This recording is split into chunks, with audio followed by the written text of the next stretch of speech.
Grand Torino. Welcome to this unscheduled broadcast. Wasn't planning on doing anything in between now and New Year's Eve. Before I get going, before I do my introductions with John, can you give me a quick 5x5 on the sound check and let me know, are you receiving? Before we get started, John. Let's see what the live chats say. Are they receiving? Still waiting on confirmation for the sound. Live chat says there's nobody watching at the moment, but hang on, John, sorry. 5x5. Okay, thank you very much. John, how are you, sir? Thanks for joining me. Hi, everyone. On this unexpected broadcast.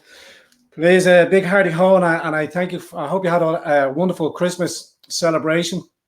Enjoy time with friends and family. Among some of the topics I want to bring up tonight is, which we will get started to in a minute, is about the suicide rates and depression that's been happening over Christmas as well. But as we lead into the New Year's celebrations and before we all get back to some sort of normality and start our fitness levels and getting ourselves back into shape, I thought myself and John might touch upon a few of the more pressing issues that are going to face us in 2020, but it's not too constructed and contrived. I want to thank you all for joining me. 57 in the room and the numbers growing. And as we wait for more to join us presently. If you're new, visiting, and to all the Irish diaspora viewing from abroad in the United States and Canada, Australia, from around the world, thank you for tuning in and keeping your focus back here, back in Ireland. I receive all your comments in the comment section in all the videos afterwards. I love interacting with you all in there, and also the personal emails and contacts on many different platforms that you reach out to me and say, what the hell is going on in Ireland? Actually, some Australian nurses even contacted me as well, saying, you know, where's the incentive to bring us back home, the Irish diaspora that we have trained, but, you know, another resource deprived of Ireland. And it's... wasn't there something in Rowan last year about that photograph on the steps of Sydney Opera House where there was all those nurses? And the Nurses Union in Ireland objected to it being used in this context, in the context of drawing attention to the issue. And this is very typical, that these people claim ownership on not just their own territory, but on issues which have nothing to do with them, and which hold the fate of Ireland in their hands. Those nurses, have a right to speak and a right to ask the question, because it's central to the problems we're now facing, that we have this huge intake and this huge output. We have a nation which has been programmed with immigration for nearly 200 years. Now, we haven't solved that problem, but we somehow are being told that we have to take in the whole world, while our own people are reared for export still. I think that's something that it brings us to really, I think, the point that I would most like to make about the coming year. Yeah. Let 2020 be the year when we all Irish people agreed that they're not going to be any longer cowed or intimidated out of speaking their minds by thugs and bullies and politicians who should be our servants but are not. And that we're not going to be to allow our country or our freedoms to be taken from us by these people without a protest, without a fight. Without some sort of pushback that there's never been. So I want to, I know my voice carries away a lot. I know John is a very quietly spoken man. So once we get the sound, I can see it in the live chat there. I'm just using this microphone here for on a new setup. I'll turn up the gain as much as I can. Okay. But apart from some of the issues that I wanted to talk about looking into 2020, but the number one thing that's going to affect us all, no matter what, all the instances, rising crime rate, pressure on healthcare, pressure on social housing, social cohesion breaking down. We've had, a horrific murder here on Christmas Day just passed. I don't want to speak in too much about it because I agree with one of the sentiments that was given out on Twitter, that this incident should not be considered or be made into a political football, you know, because this person that was murdered on the scene was very well regarded in his area, and this is a horrific crime, very unknown to Ireland. But I want to touch in with John about the rising incidents of these barbaric murders that, you know, I'm not saying they never occurred in Ireland before, given our history and our occupation and our colonisation by the British. I'm sure there was great tragedy, but in a recent time, take it back to your youth, back to my youth, you know, there was instances, but the graphic nature of what's happening now in these murder rates, the outright corruption that's shown its face. I recently touched upon, and I'll drop a link now as John gets started, but the Times of India dropped an article there, and I'll read from it in a second. It says that the Indian population and its diaspora are making headway for Ireland. I made the comparison with you early on before we got started, John. Yeah. The population of India, and who wouldn't want from India to come to Ireland? Yeah. But Simon Comey just announced that there's 900,000, nearly a million new passport applications, up 33% on 230,000 applications at the beginning of this year. But the demand is getting quicker and quicker. But Ron, let's go back here a bit, first of all, before we come into the center of that question, and just remind ourselves of where we are. That we had an election in 2011. We had another one in 2016. Yeah, you go on, John. And the election in 2011 was really the last time that you could say that we elected a government elected by a particular individual. That a party stood before us and the Irish people gave them the nod. Yeah. Whether you agree with that or disagree with that is a different question. I would say in retrospect, a lot of us would disagree with what we did then. But we didn't have much choice other than Enda Kenny. We were starved of choices because Fianna Fáil had become just totally discredited. Yeah. There was no alternative. And an interesting thing had happened, by the way, which I can't stop reminding people about. That here you had an extraordinary moment in Irish life. The year after the Troika came into Ireland, basically the invasion of Ireland by the EU and the IMF and the World Bank. And there was total sense of sedition in the country. Everywhere. People were contrary to what it is now. And people have been pacified now and they've been, talked down. But at the time, people were very, very hostile to the European Union, and rightly so.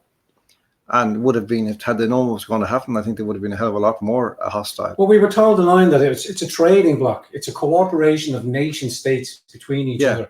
Yeah, but it's very important to remember that there was an explosive sense of revolution in Ireland, I would say, in 2010. And then, if you remember, a certain individual became center stage. The idea was coming up around him that he would become central to some kind of oppositional surge, an insurgency of some kind, political insurgency. Well, can we clarify just for our foreign viewers, or not our foreign viewers, but our American viewers or Canadian viewers, who we're referring to? I'm going to come to it. The individual in question was Fenton O'Toole, the columnist in the Irish Times, who started to write articles to say that he was going to start a movement. That's right. And he announced the name of it, Democracy Now! And a number of other journalists became central to it as well. One was David McWilliams, who was with the Independent at the time. Fenton O'Toole was the Irish Times and still is. McWilliams is now with the Irish Times. Interesting. The third was Eamon Dunphy, who was a rather belated addition to the team, because I remember only in December 2010, Dunphy ringing me, sneering at O'Toole, who was on a platform outside the GPO, and he was calling, "That's not fucking O'Toole." But 3 months later, when Fenton O'Toole withdrew his proposal that he would lead the Irish people out of their predicament, saying, I don't know, couldn't find a babysitter or something, didn't have time or something like that. Something terribly wishy-washy anyway. They were controlled, or it just got too real for them because an event grew behind them. Yeah, but Dunphy then it turned out, when I called him about it turned out that he was up to his neck in it by then as well, thinking, because he wouldn't like to see glory like that going to waste when he might avail of some of it. But anyway, you see, the thing is then that we were in this situation, and that for about a year, while this mood of what I call sedition or insurrection was in the air, the sense was created that space was being filled by this group called Democracy Now! And then at the last minute, it was snatched away. Now, I put it to you, Ron, that if you wanted to manage the situation so that Fine Gael would go into office rather than anybody else, that would be the best way of organising it. To put out a rumour that another party movement was starting, and then withdraw that from the table at the last minute, leaving no choice but to vote Enda Kenny into office. It seemed very state managed, didn't it? Even at the time. Yeah. So you really have to ask those three guys who are constantly prating about the redundancy of civil war politics, etc., etc., etc. What the hell they thought they were doing at that time, interfering in something which clearly they were ill-equipped to do, when there was this unprecedented opportunity for the Irish people to take their country back into their own hands. Now, I say that with great deliberation, because 2011 was the time when that could have happened and didn't happen. And we just resigned ourselves then to Enda Kenny. And there was a slight, completely forlorn and unwarranted sense of expectation at that election. I remember I covered that election. I deliberately asked that I could cover it for the Irish Times, and I went out on the hustings, and I was out all the time. I met all these leaders, all the leaders of the parties, and spoke to them all, and spoke to Enda Kenny in particular down in Galway for a lengthy period one day. And he told me, I asked him about what would Fine Gael in office do to stand up to the EU on behalf of the Irish people. And he reassured me that, or he assured me, let me say, he didn't reassure me to be honest, but he assured me that, oh yes, they would tackle that matter within Europe, and that it would be, the Irish people would have no problem with the outcome. Now, here we are at the beginning of a period which is now coming to an end, a period of very close to a decade. Yeah. And in that decade, some of the most radical and changes in our culture and law have taken place in the flimsiest of circumstances, whereby there has been no alternative, no opposition. The present Taoiseach was never elected as such in any sense, whatever. He has no mandate. Really, no. Of course, technically, the situation is as it is. That the Taoiseach is elected by the Dáil, and usually they elect the leader of the biggest party or whatever the configuration is, and we understand that. However, there's an understanding that a politician in that position has a responsibility to seek a mandate at the earliest opportunity. Yeah. And he did not do so. If you look at Boris Johnson, within a few months, he had gone to the people to get a mandate of his own, which he did get. So that has not happened in Ireland. And yet this guy, Gradker, has introduced a man who went into that last election in 2016, as far as every member of the public and the electorate in Ireland was concerned, for example, was a pro-life politician. He introduced the most radical change in the constitution that has occurred in the history of the state. He did a complete 180 on his rhetoric all the way through his tenure as a doctor as Minister for Health. And he was openly pro-life. We trusted him implicitly as a doctor. He even spoke about the rights of the children in regards to the marriage, the union of marriage be sacrosanct between heterosexuals and non-homosexuals. He actually said he didn't agree with same-sex at certain times. Yes. But then as soon as he ascended power, he reversed everything. Well, that was before he became Taoiseach himself, the gay marriage one. But on the abortion one, he led the government and he led that initiative. And so we've had a period in which the most radical things have happened. We've had 3 radical referendums in that period. Let it not be forgotten. In 2012, the attack on Article 42, which is about the rights of parents. Yeah. In 2015, the attack on Article 41, which was the family, the marriage, parenting, and marriage. And then in 2018 the attack on Article 40, which is the most fundamental right, which is now not, you see, it's very important to understand, Rowan, that what's happened there is not just that we've introduced abortion, shocking and all that is in the circumstances in which it was done, but we've actually broken the duck on the integrity of the right to life. So that now that has happened, there is a precedent which the court will be able to work on. The Supreme Court, which is a radical leftist body now, will be able to work on that. As you can see from the judgment that came out just before the referendum in April 2018. It's complicated, but let me guarantee listeners, the viewers, that this is the case. And so we're now in free fall. There are 5 articles in the Constitution, Article 40 to 44, all of which have in common that they're exceptional articles in this sense, that they don't actually extend, as it were, constitutional rights. What they do, or what they did, or what they purported to do, or what they ought to have been seen to do, was that they simply noted natural, inalienable, and imprescriptible rights. Rights that could not be given up and could not be taken away. That's the meaning of inalienable and imprescriptible. And those articles now have been interfered with, 3 of them, radically. By amendments? By amendments, yes, which have dissolved their meanings in the most fundamental way. Because it's not just add-ons. The add-ons have ricocheted back into the core meaning of the articles.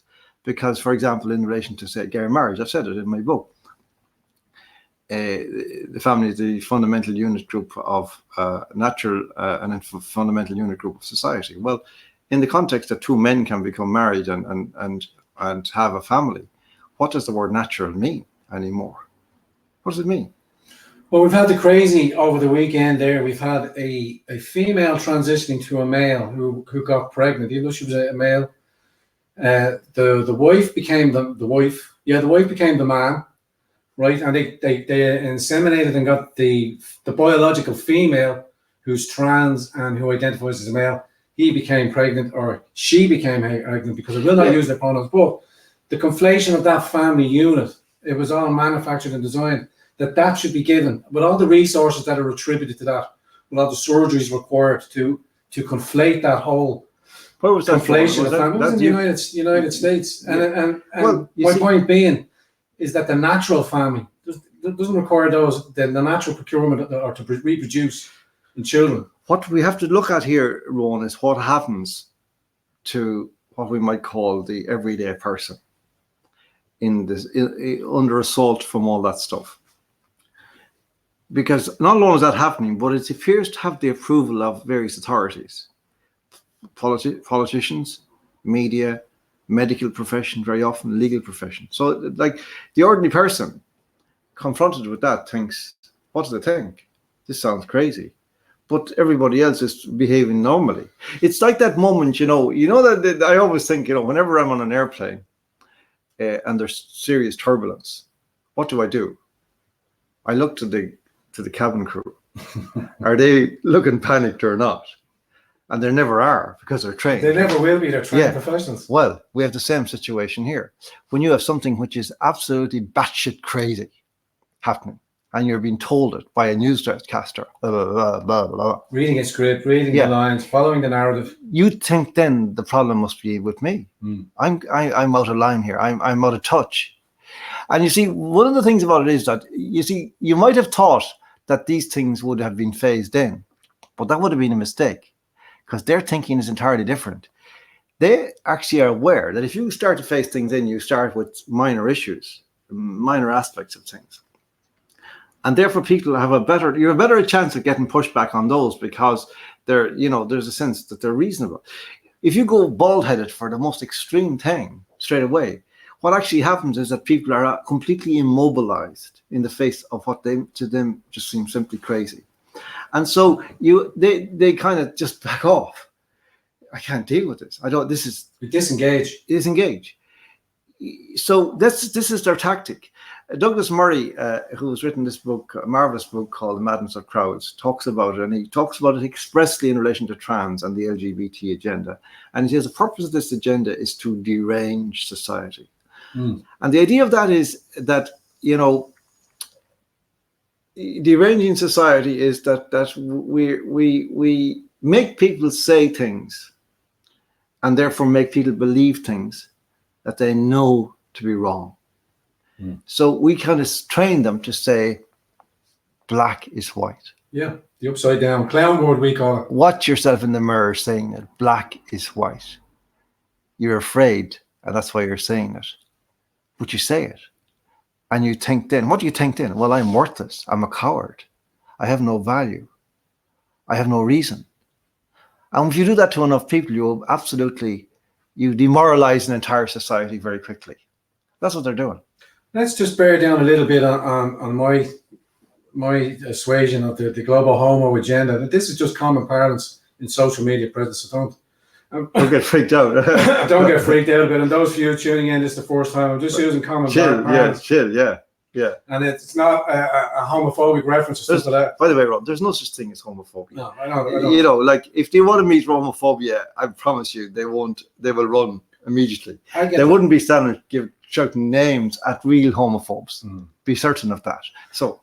Well, I get that, and I never apologize for any of the words or rhetoric that I use, and nor shall I ever will. Yeah. So again, our resolution. Remember our resolution in 2020. We're going to tell it like it is. Yeah.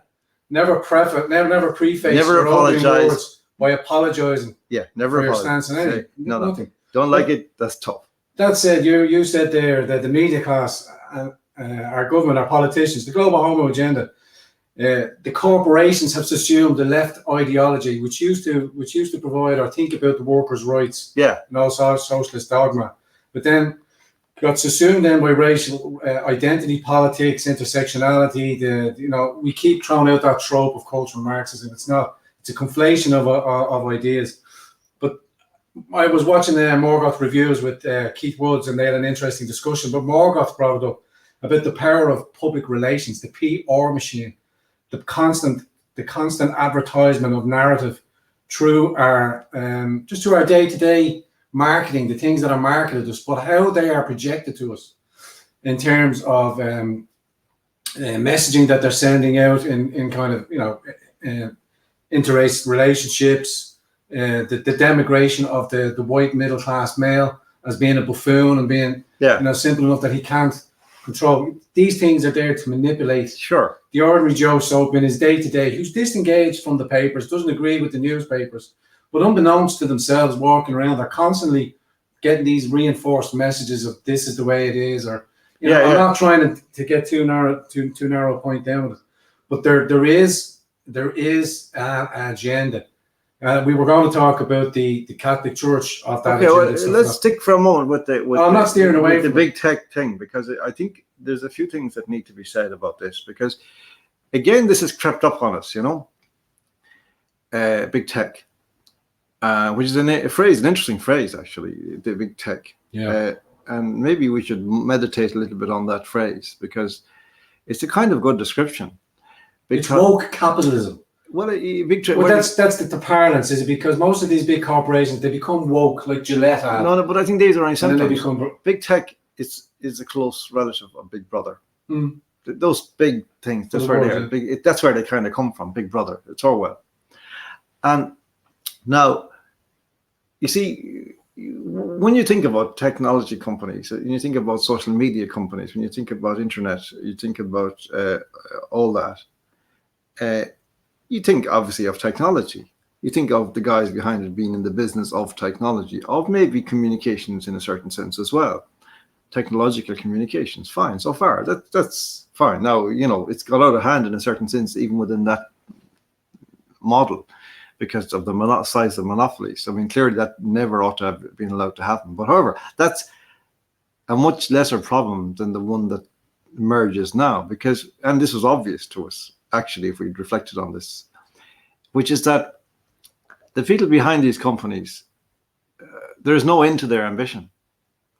They just don't want to make the best tech company in the world, the best communications, the most successful business. That is not their objective. They want to become leaders of the world.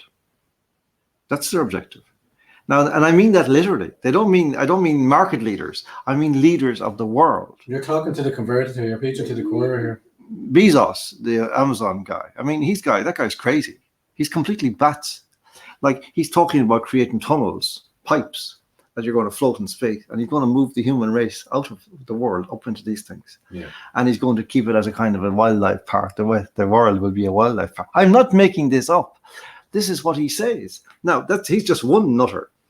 But you see, where is this going? Well, in Ireland, you can see it. And I've said this before, but I'll say it again. Ireland is a laboratory for a lot of stuff that, because Ireland has particular conditions that are unique in the world. It's like a hothouse because we come from a traditional place, very recent. We come from a famine landscape. We come from a Catholic, intensely Catholic culture in a very short time. And then we go batshit. Now, you see, this is very interesting because you can measure how quickly you can bring a society from A to Z. Yeah. And if you succeed in an experiment in Ireland, the chances are in lots of ways you can replicate that experience elsewhere. Certainly you can blackmail other countries by saying to them, well, stupid little Ireland, which used to be so priest-ridden and blinkered and stupid, is now doing exactly what we want. As, for example, in the abortion referendum or the gay marriage referendum, in which they gave us not just gay marriage, but they basically turned the meaning of their family upside down, inside out, and threw it away. Now, so you just hence the derangement of society. By exactly right. And now you see the tech companies are involved in China. This has got a little bit of coverage, but generally speaking, not on the mainstream media. It's generally, on online, you look this up and you find that there's a lot of interest in what's going on in China because China is constructing systems of social credit in which everybody will be roped in. Every citizen, every member, every person will be identifiable, will have facial recognition. We're already trialing that system now, unbeknownst to ourselves. We're getting well, we are, we're doing it voluntarily. Exactly. We're in the panopticon, as I keep telling it. We're our own prison guards, and we lock ourselves in at night. That's right. Exactly right. That's exactly what it is. And you see, in China, they have a hardline government, and that's also, in a certain sense, it's more Orwellian. Our model will be more Huxleyan, in the sense that we've already shown that we're willing to surrender fundamental rights in exchange for baubles, in exchange for diversion. So give us a better app and we'll give you our right to free speech. That's kind of where we are now, particularly younger people. They have no idea how a society is put together, like what a constitution is, why it's important to have it, why you have something like the rule of law, why you have something like the presumption of innocence. They don't understand this because they're not taught anything. And so they're actually taking away the bottom row of blocks from our civilization. They're and throwing them away. You referred to that in your exit speech, like that, about the pillars of our constitution, and these pillars have been eroded. And you spoke about that 2 years ago. It's nearly 2 years ago. It is, yeah, February 2020. And with the abortion marriage, these are the pillars of that constitution, and they have been eroded substantially now. Oh yeah. Now I know, and I want to do a quick aside before you jump in. I just want to finish this. Sorry, ahead, hold that thought. I think you see what Ireland is now involved in here, for certain, is an experiment in a new form of public-private partnership.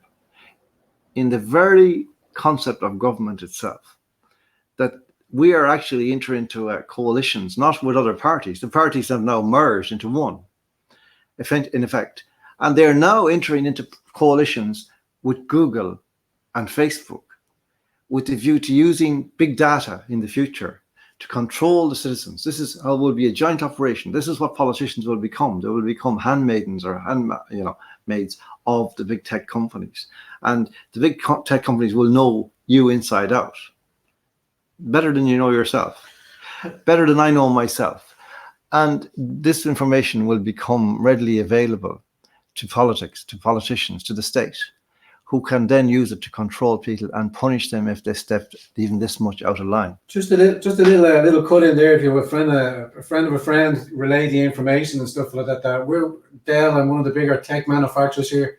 We're one of the bigger providers of the servers, the big mainframe servers. And the insiders there let me know that the production, they've never been so busy. And most of their orders are coming from governments around the world. as they update, which they normally would say, yeah, they would do. But these are specifically bigger, more modern servers that are tied in with the social credit systems. As these governments see how it's being rolled out in China, and China is the future of that social credit system. That's not to say that it can't be resisted or converted to a more, equitable state, because technology is coming.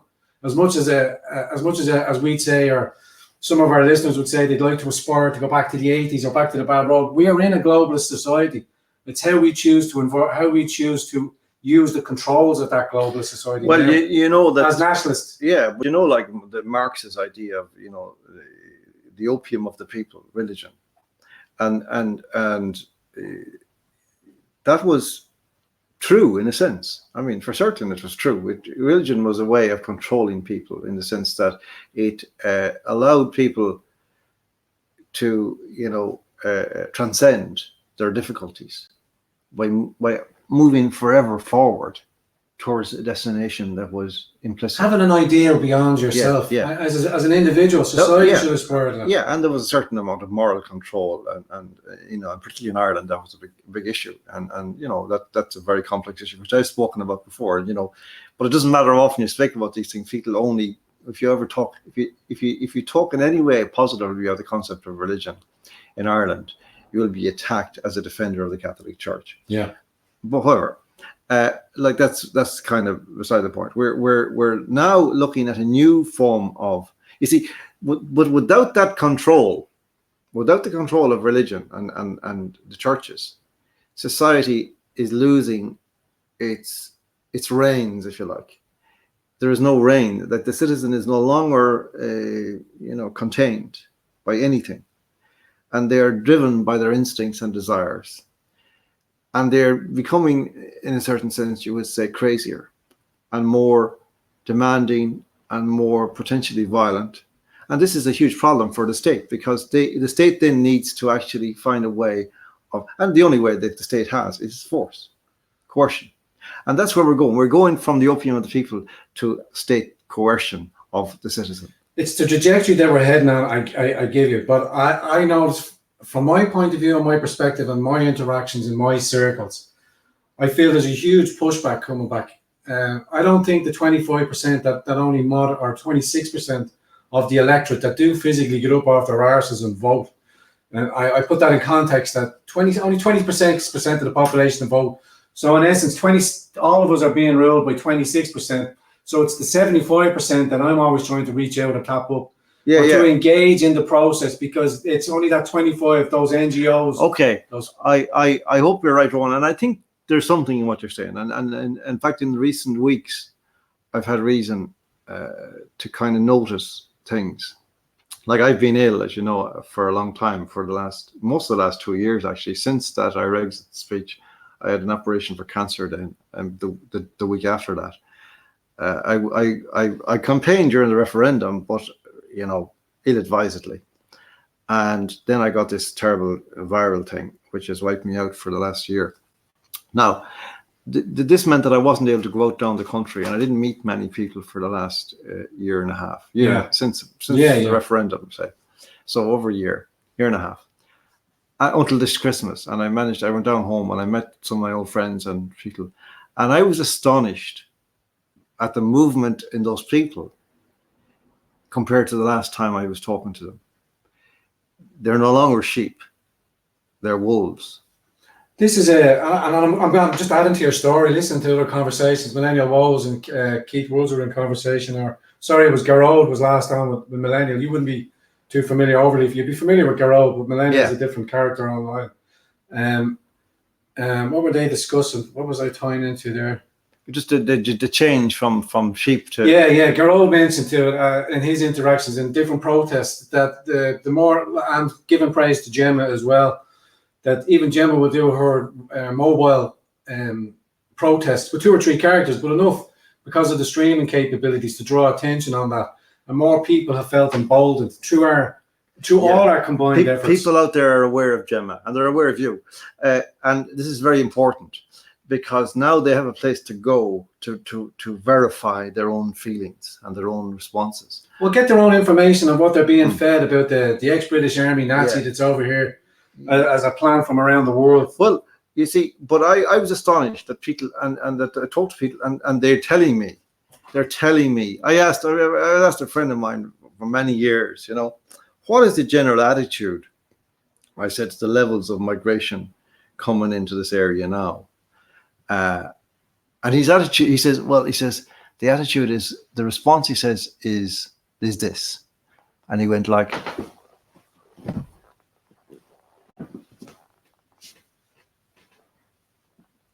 shocking.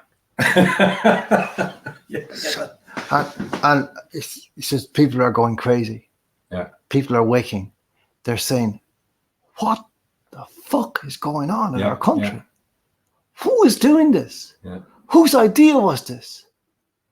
Why did anybody think it was a good idea to basically bring in huge numbers of complete aliens into small towns which are barely able to sustain themselves and demand that they just suck it up?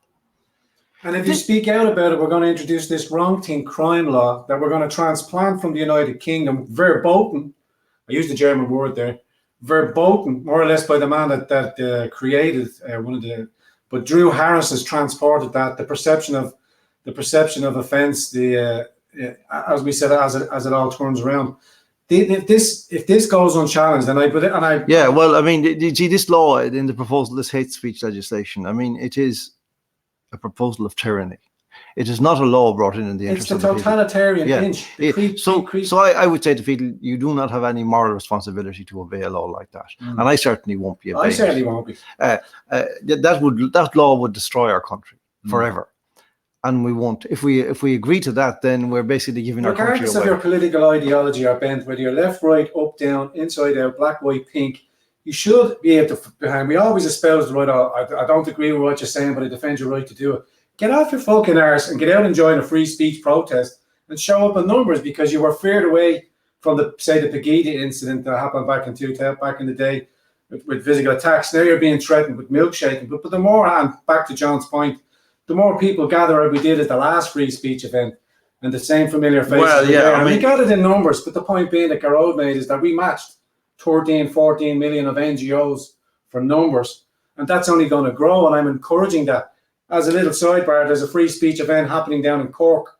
I notice it's travelling through the social media circles. That's completely organic. I have nothing whatsoever to do with that, but I endorse it and support it 100% organically grown down in Cork. And I've already seen the lines of the anti-imperialists, the anti-NGOs, already saying that they're going to attack it as a fascist free speech. Yeah. Those protesters, organisers, have invited family and friends to join. And if you go down there like you did up in Dublin, I'm sure you're going to be met with a decent resistance. Well, yeah, I mean, this needs to happen this year, and I think it will happen. I think it's already, the genie's out of the bottle now. They've been trying. You see, it's very interesting when you actually hear all these people, the bishops, journalists, politicians, NGOs, all these people going on about the other and the most vulnerable, and the people coming for protection in Ireland. This has been happening actually for 20 years. Yeah. It's only in the last year that they've started to talk about it. Why is that? Where was their humanitarianism all those 19 years when they said nothing? Huh? Where were the bishops? Were the bishops not aware that all these people were coming in and were in dire need of our help and support? No, it's only when people start to say, hang on a minute, can we have a conversation about this before it goes any further, that suddenly these pious praetors come out of the background and start to bully people with their pseudo-humanitarianism, because it is not humanitarianism in the slightest. They don't care a fig for any of these people. Let's direct your ire in where it's travelling to, and from my perspective as well, is the Catholic Church, the Archbishop Michael Jackson, he came out and he said that he also called for secular and religious people to unite around what they see and what they agree is the climate change and environment. And that what we need right now is a sense of courage and compassion towards secularism, which is difficult today. It safeguards the human rights of which we are all the beneficiaries, and it is under increasing pressure from what we ominously call the right. What does Archbishop know about the right? Well, let's go first of all to his concept. He clearly doesn't know anything about human rights. human rights derived out of the Christian faith that he's supposed to represent and articulate. First of all, he doesn't know that clearly, because he thinks that human rights are a secular invention. They're not, except in a certain sense where they have no meaning, which is that they're invented, as for example, gay rights and feminist rights and all these kind of artificial forms of rights, which are not rooted in any natural law whatsoever. So clearly, he's speaking, in the manner of a typical cleric of the Irish Church in 2019, 2020, which is that he's just articulating a view which is anti-Christian. Yeah. Complete subversion of what he's supposed to. And in fact, what he's saying is clearly he's actually talking up. He's talking to secular people over the heads of his own people.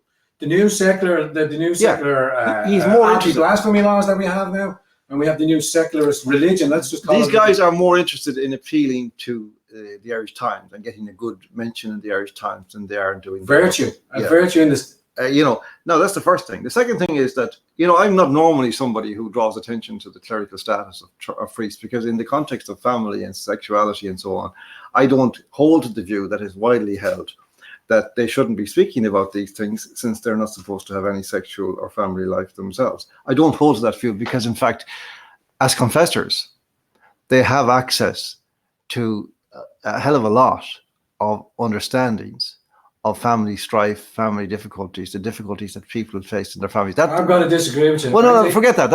This is just the point. I want to get to a different point, Ron. Sure. So, of course, you might disagree, but this is my position, right? But what I would say in this context, that celibate clerics ought to be very careful in talking about matters which endanger the future of Ireland in respect of the capacity of our children to find a life there, and our children's children, because they don't have children of their own. Yeah. Therefore, they don't have the skin in the game. So why does an unelected Taoiseach, because many European leaders they don't have children? Well, this is a common thing. This is a common thing. Yes. So they don't have, there's nothing of lineage to leave on, whether they adopted in the so-called, let's keep it abstract. Let us be grateful that Boris Johnson now has somehow rebalance the scales a little bit, but up to that, he's yet to be proven. He is yet to be proven, but it's a strong indication. And regardless, I'm joking. But Merkel, Macron,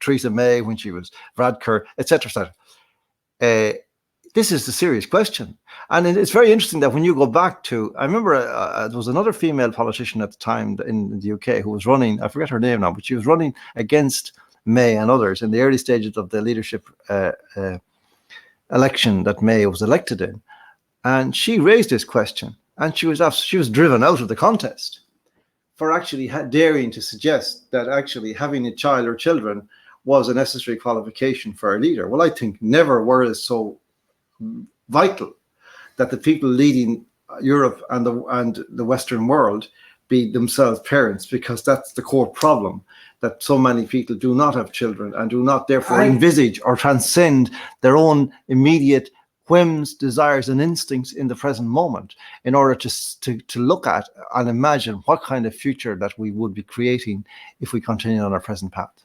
I guarantee your motivation is pretty much similar to mine, as it is to most ordinary, decent, and I'll call you patriots, just citizens. If citizens doesn't cover it, patriots, that their main driving ambition is the protection of children, and the furtherment and betterment of our children as parents, but children in a society. And I'm drawn back to this, and I want to get it back out, and I'm probably going to steer it off. And technology fucking fails. Excuse my French. Yeah, just doing me. But I have it here I want to read it out. I did have it in backup. Let me just slip down here a little bit. I have a few articles, and before we sign off, I will touch upon these. But this is in relation to Tusla, John.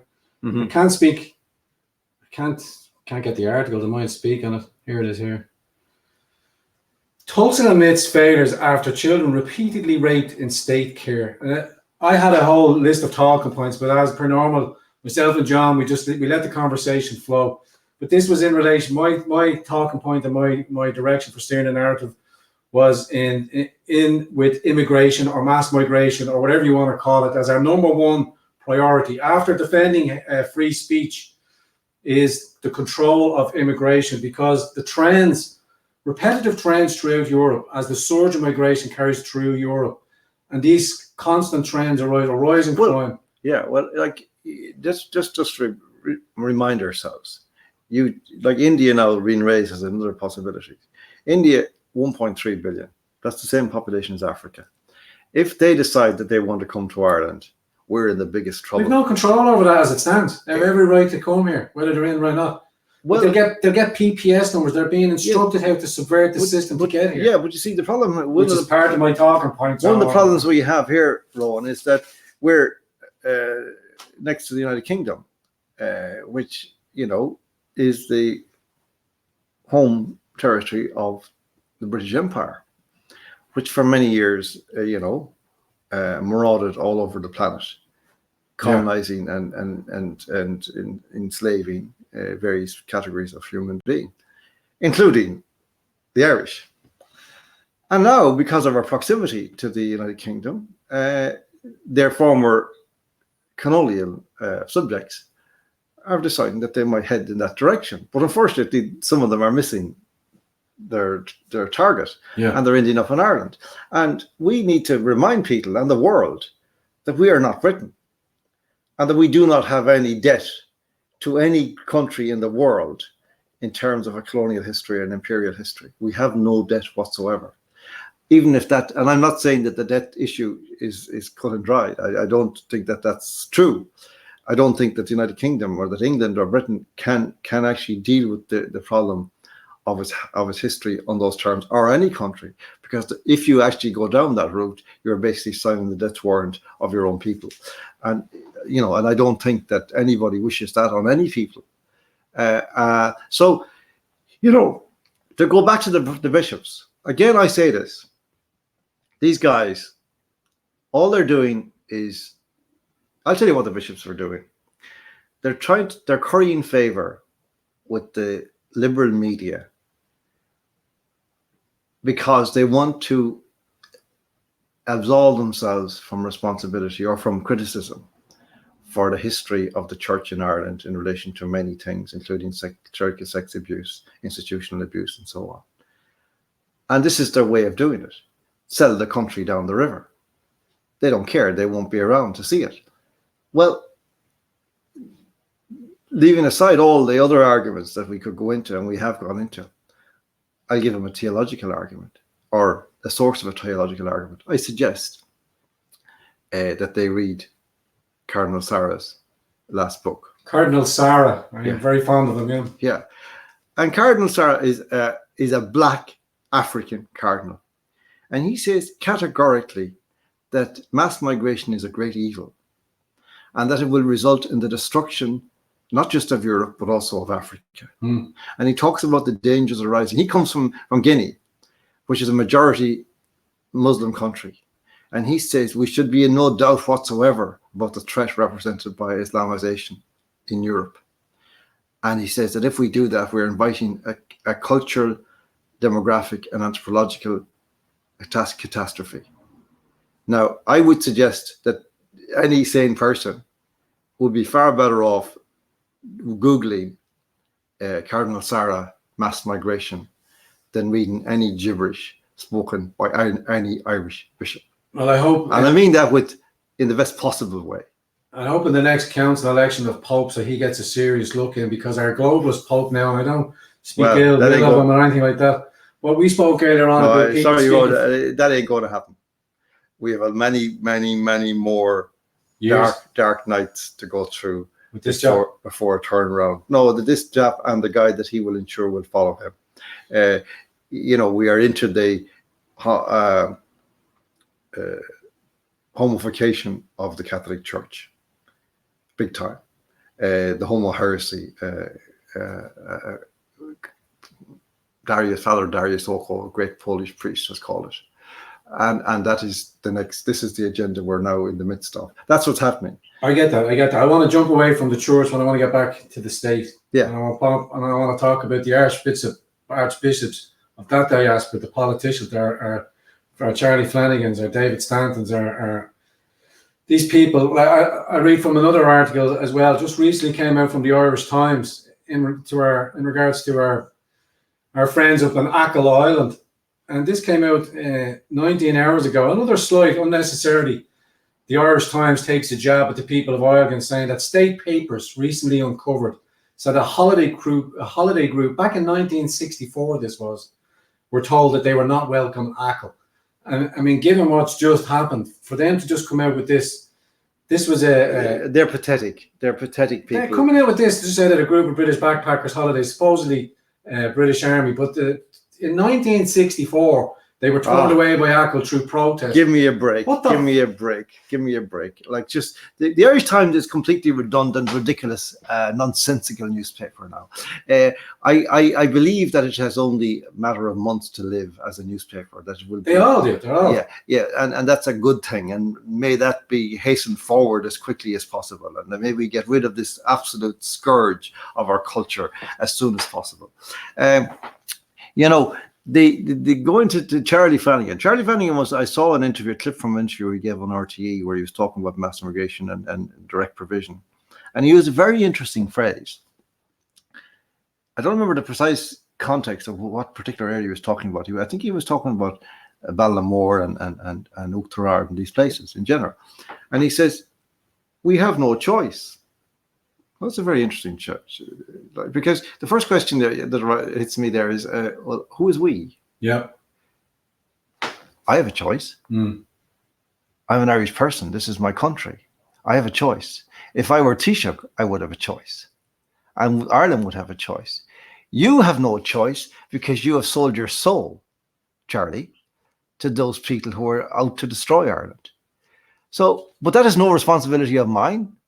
Or none of your debt accrues to me or any of my people. It is yours and yours alone. So if you have no choice, then I suggest to you that you clear out your desk and sling your hook and put in some place somebody who does have a choice, the same choice as all of us have, which is the choice to take our country back tomorrow morning.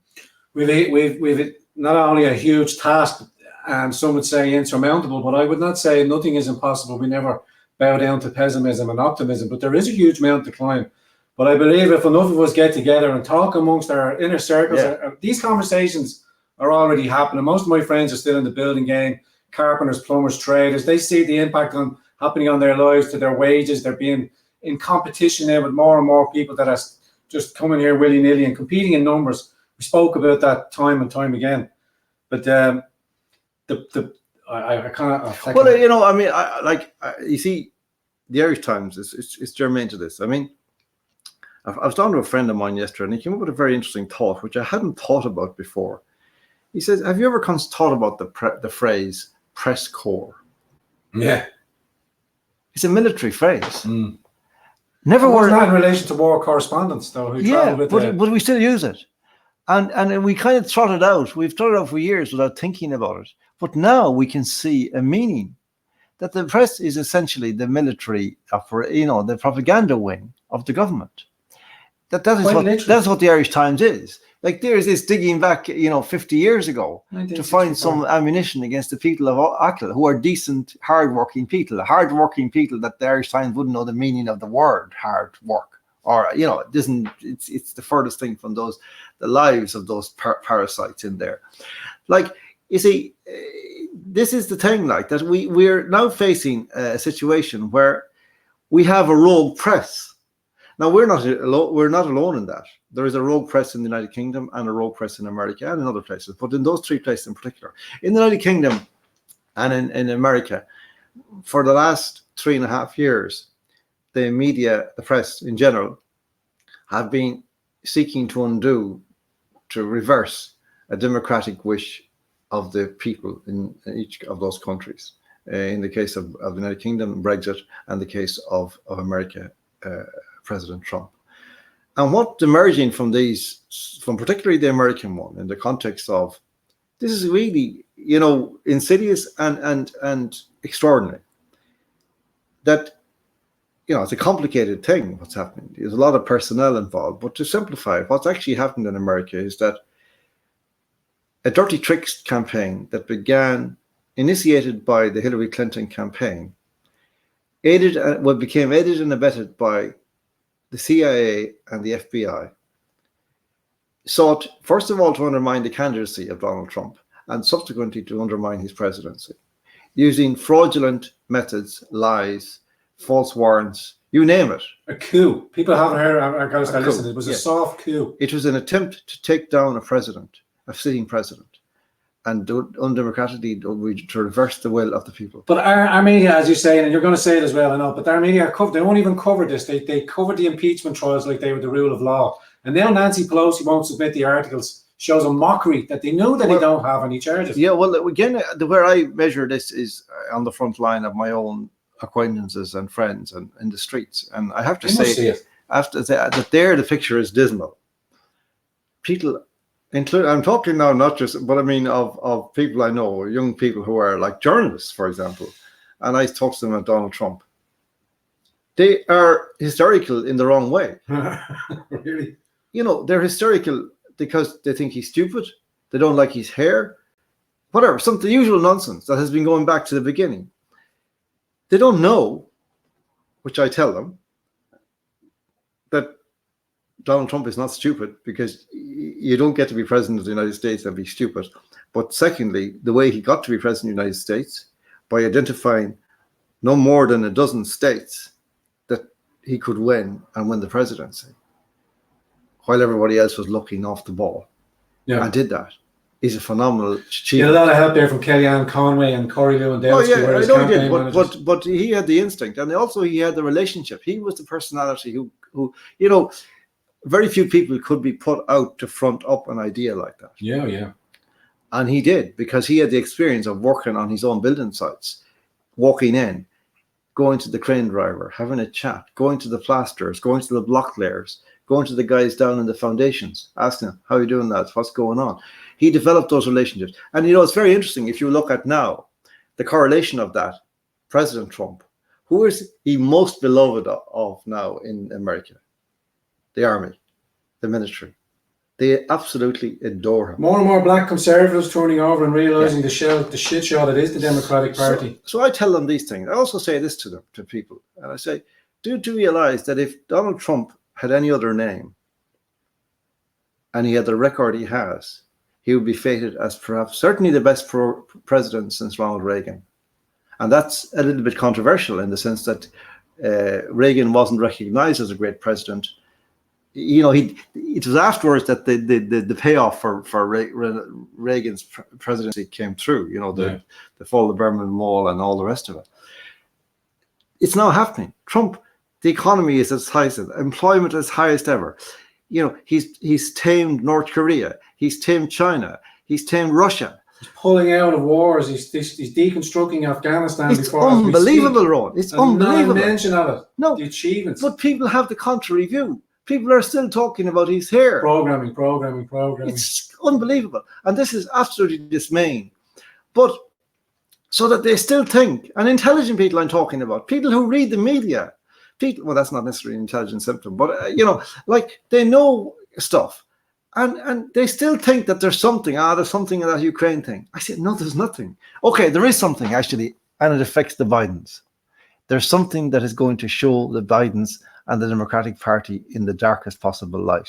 Yes, that's what they're trying to avoid by getting Joe to run as a candidate. Then he can't be investigated. Yeah. But if Nancy Pelosi was to submit the impeachment articles to the Senate, then it gives President Trump the opportunity to defend his name, because up until now it's been a pony. It's been a kangaroo court or a showcase pony of a trial. But if the Senate, the reason she won't submit it is because they know they've no case. Chuck Schumer said, or Mitch McConnell said, he would already move to acquittal straight off the bat. Yes. But they primarily wanted to besmirch his legacy, but that's not going to work because they are so corrupted themselves. Nancy Pelosi, Biden. Okay, but you see what they're going to do anyway. It's all irrelevant in that sense, and because what they're going to do is say, oh, well, it was a Republican Senate that wouldn't do it. Oh, yeah, it's part of that. That's gamesmanship. Yeah. But a lot of people see beyond that now. Well, yeah, but what we need to happen is that Barr needs to finish the job.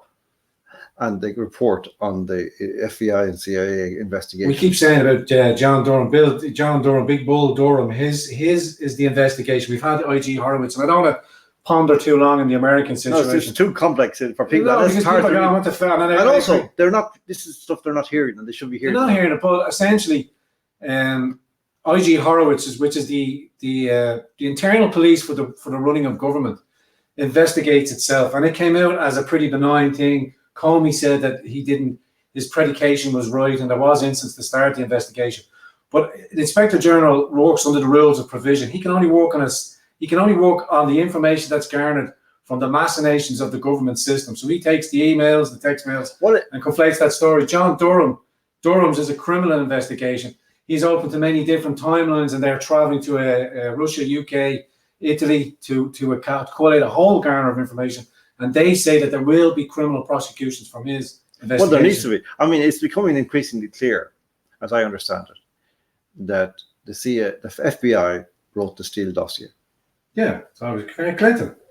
Yeah. Fusion GPS. Yeah, but it was the FBI were in on the whole thing, that they actually set up all this stuff. So they were actually acting as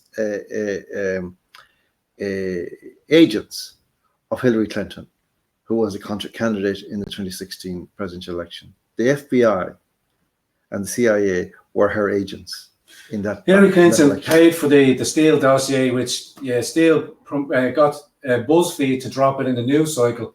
John Brennan, who was then the CIA director of the CIA. Well, there's evidence, by the way, that Steele didn't know very much of what was in his own dossier. No, because the article was written 6 years previously, and they just transposed some previous names. It was already a preview. It's actually in 2006, word for word, verbatim part of the names was actually the same article, but it was transposed out. But I want to, as we're coming up past an hour, John, and I know we're all right. I just wanted to make you aware of that. But I think, the bottom line from our point of view in Ireland is that these circumstances have polluted our democracy, that our press now have the green light for corruption and rogue behavior. And we saw that in the recent referendums, where supposed journalists are acting as activists on behalf of the LGBT goons and doing their goonery for them. Yeah. And intimidating other journalists, like as I was intimidated and threatened and menaced and lied about and forced out of my own job. You see, so, and no apology. You see, everybody just pretends this didn't happen. I've been disappeared. Well, that's all right. But when you do things like that, you can't thereafter claim to have any credibility in criticizing anybody else. And the Irish Times lost all credibility with that incident, if it had any left. It certainly has none now. But the problem is, you see, that we are stuck with these people for another little while. Not long. But into a crucial period. I mean, the danger is that by the time the Irish Times finally collapses, it will still be in a position to do the damage that will destroy Ireland. That it's being required to do before it burns out. Yeah. And so that we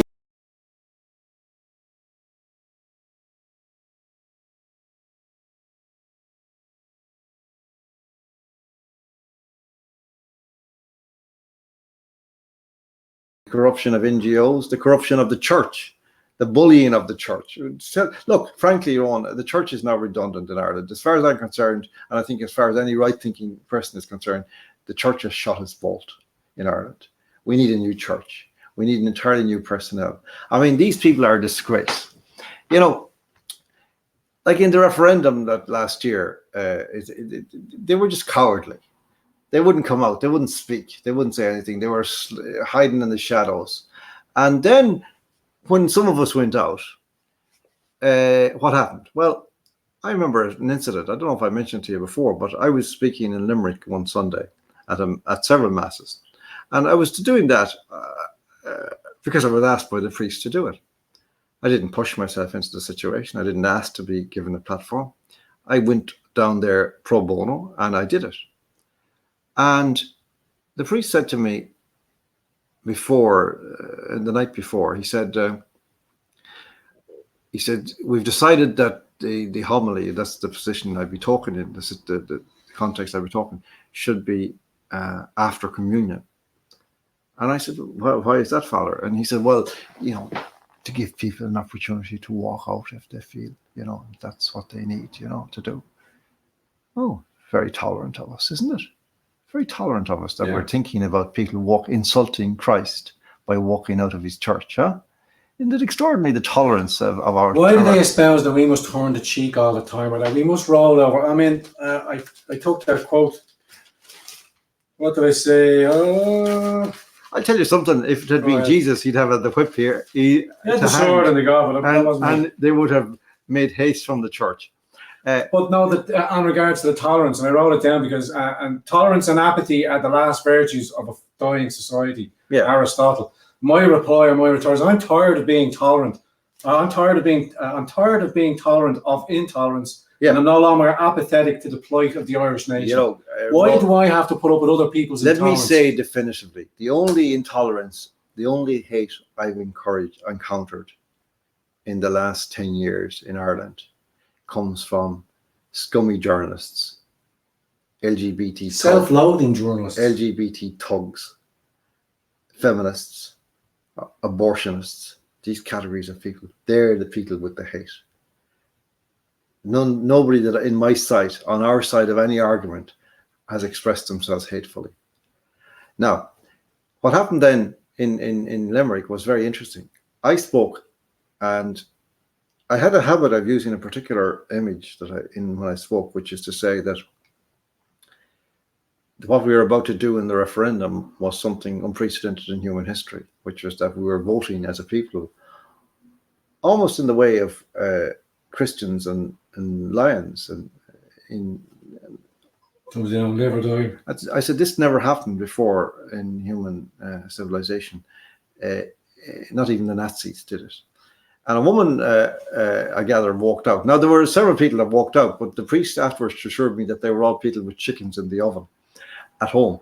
And I accepted that. But apparently one of them all had no chicken. Which is a bit an ironic kind of an image to be using, isn't it? Chickens in the oven and all that, you know, for the circumstances. But, careful now. Yeah. This woman only went to the Limerick Leader, and she told the Limerick Leader that I had compared abortion to the Holocaust. And the Limerick Leader, naturally, being a corrupt newspaper, published this without any reference to me whatsoever. And there was the usual kerfuffle and all that, you know. A couple of days later, the Association of Catholic Priests came out, musing in public that perhaps it was time to put a stop to lay people speaking from the altar in churches. Now, the only reason I was speaking from the altar in church in Limerick is because the priests themselves were too cowardly to do it. And they wanted us to do their dirty work for them. I remember the lay preachers coming in. Yeah. That's the kind of church you have in Ireland. Spineless, cowardly, craven prigs. I want nothing to do with them. Nothing. Now, by the way, I want to give the punchline to that. The following week, I was back in Limerick, and I was asked about this question, and I said, well, I didn't actually say that in those terms, but I did make a certain point, which I reiterated. But I said, you know, as regards the idea that there could be a comparison between the Holocaust and abortion, I said that such a comparison would be wholly disproportionate. And there was a nodding of heads. Oh, yeah, I know, you know. Yeah. I said, you know, because the Holocaust was a terrible thing. 6 million Jews died. But every year, 56 million children die from abortion. 56 million at that point, and I believe it's higher now. So, you know, it's time to cut the bullshit.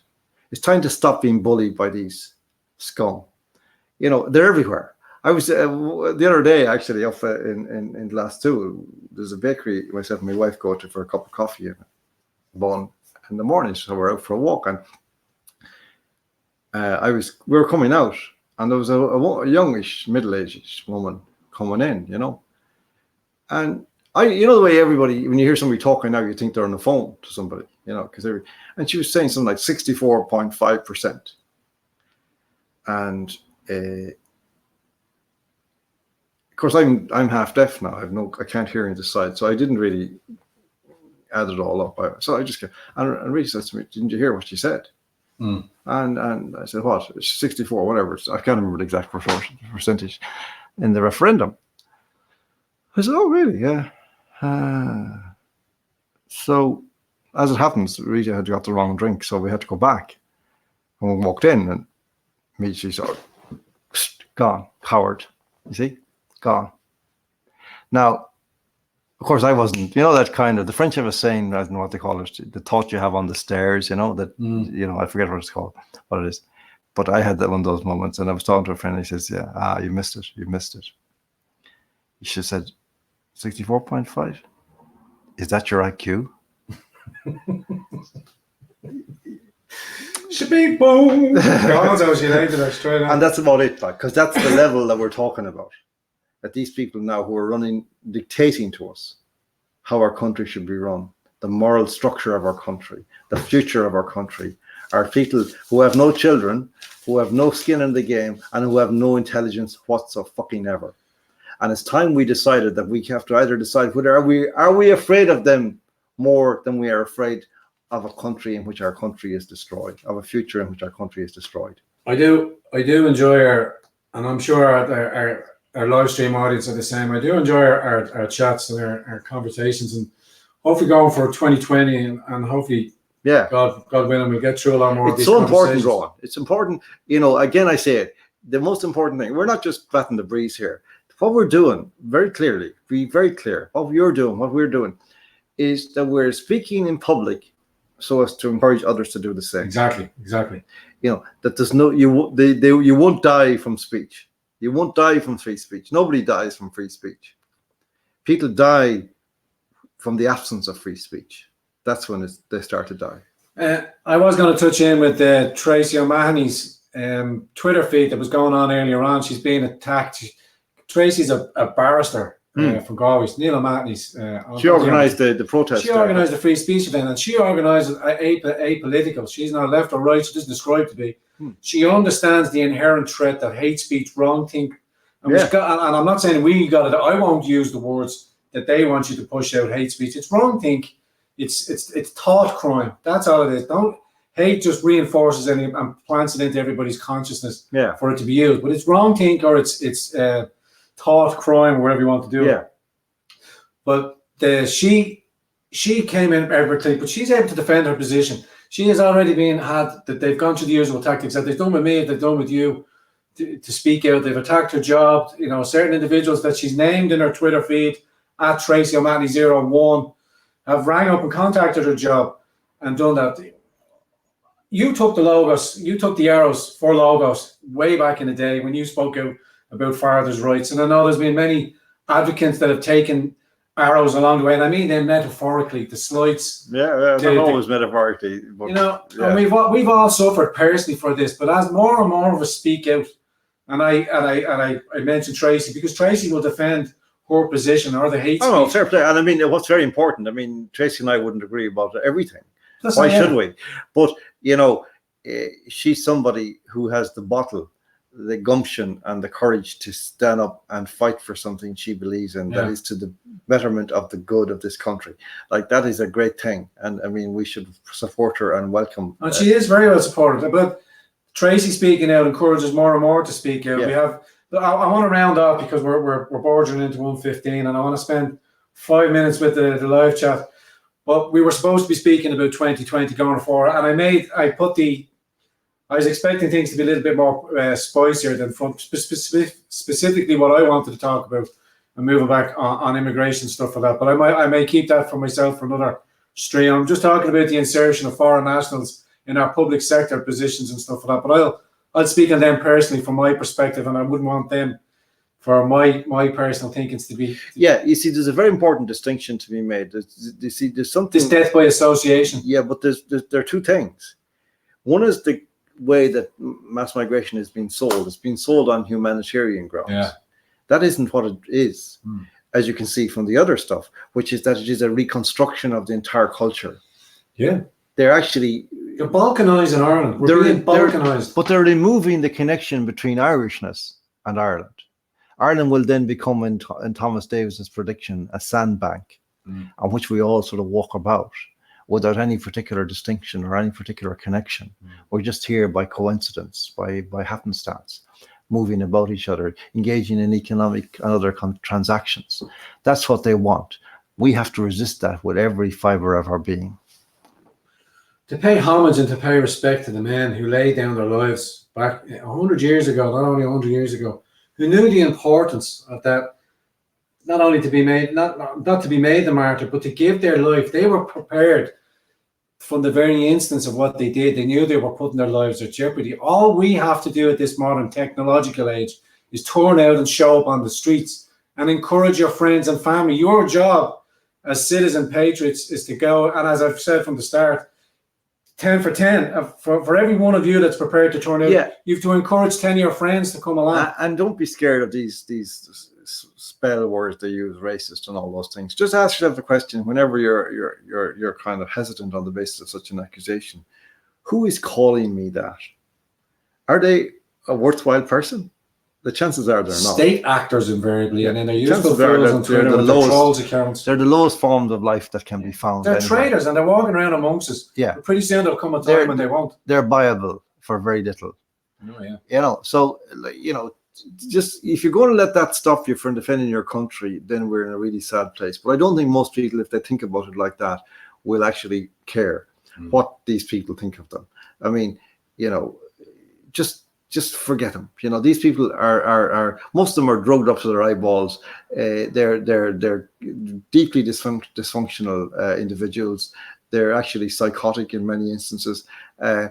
We can't afford to pay attention to such people at times, in times like these. No, we have to push past our inhibitors. That you know, people have to come outside of themselves. I often said this wasn't something that I ever ascribed to. This just pulls the. I am a consummate introvert. You know, I'm not an extrovert, as some may say. But in my own personal company, and when I'm amongst friends, I can be relaxed myself. And maybe I might have allowed myself to be too personal in front of the camera and allowed too much to come out. But it is what it is, and I am where I am. Yeah. You know, and I say from the start, I may be wrong, but I'm not lying. This is why these honest conversations and people say, well, you don't talk about this, you won't go far enough on that. We're also trying to encourage the new people that are tuning into the station, and as they come, as you said, hang on. I mean, you know, we don't go how far. I mean, like, you know, we're not here to kind of just simply repeat what people already think. Exactly, I agree. We're here to start conversations that should continue elsewhere and be better. Be bigger. You know, I don't want to divulge. I don't want to kind of nail every question. I want people to actually get the inspiration that they know even more about this than we do, and go off and say it somewhere where other people can hear it. It doesn't have to be on YouTube. It can be in your place of work.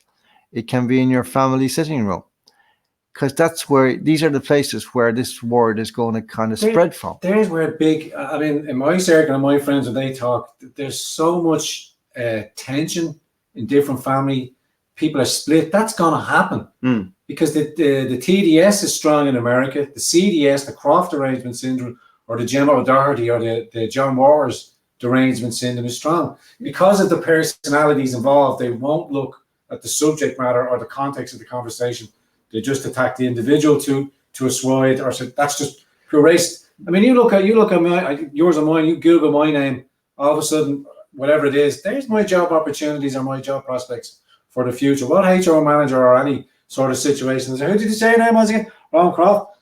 And all of it non-corroborated, but all being pushed out by English publications, Irish publications. Of course, yeah. Well, that's we all have to deal with that and have to deal with it, and we have to accept that that's the reality now of Google and Wikipedia and all these things. And it seems we're left with a situation that nobody's ever going to do anything about it. That every lie that was ever told about you is still online and will be there forever in perpetuity. So, okay, fine. In that case, I disregard it all. Whether people speak well of me or ill of me, I regard them both as imposters. The important thing is that I speak my mind so that others may hear me and that others may speak their minds. That is critical. That is critical for each of all of us as individuals. Yes, that's all. That's what we're trying to encourage. That's what we're saying. Yeah, we're not the will of democracy be damned. You know, not the will of democracy. We're not in the entertainment business. No, this is serious. And you know, this is senior hurling. I mean, I come from Roscommon, so I don't know a lot about hurling, but I know this is senior hurling. 2020 is the senior hurling year that Ireland has been waiting for a long time. That's perfect. No, not only just to end that there, we will touch back in these other conversations. John, thanks very much for joining me today. Lovely to see you. I know we're winding down. I didn't get to talk about so many different subjects that I wanted to bring up. What strikes me is I wanted everybody to keep and pay particular attention just to the Angela Ray situation, who's a woman who spent the whole of Christmas interned by the Child Protection Services, TUSLA over here, for media breaches, for gagging orders. Meanwhile, we have the likes of 900 children have been raped while in care of the custody. But again, no blanket coverage of that. You know, the most vulnerable in our society left. Like we constantly criticize the church for its attacks on children and previous back in the day. But here it is going on in amongst our midst, happening right in front of your eyes by the secularist religion, whatever the hell you want to call that. And there's no pushback, no investigation, because the big government is pushing these media blocks. And these cases that are being spoken about are only the tip of a very large bad apple that needs to be cut out of our society. But that will only happen when a patriotic and a right-minded thinking government is installed. We never got to speak with Renew, a national party. You know, with the election coming up so close, it's hard to say what's the best, who to go for. I'm hoping that the three parties that have any consequence in it are Renew, Irish Freedom Party, and the National Party. And I'm hoping that those candidates do go forward for them individual, can coalesce and share their vote out, so at least one of us has an impact.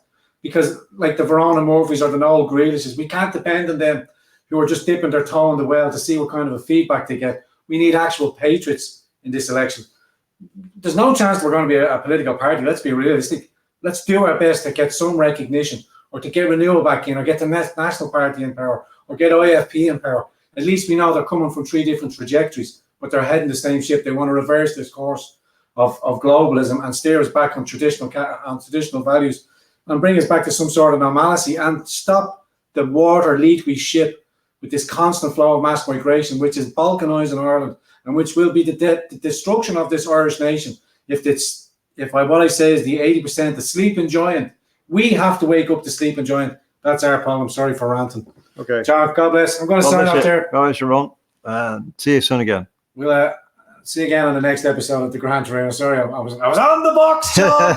John, I was on the box. You were out there, yeah. I have Good. a couple of speeches for it anyway. Anyway, God bless, Patriots. God, speak to you soon. Take care of yourself.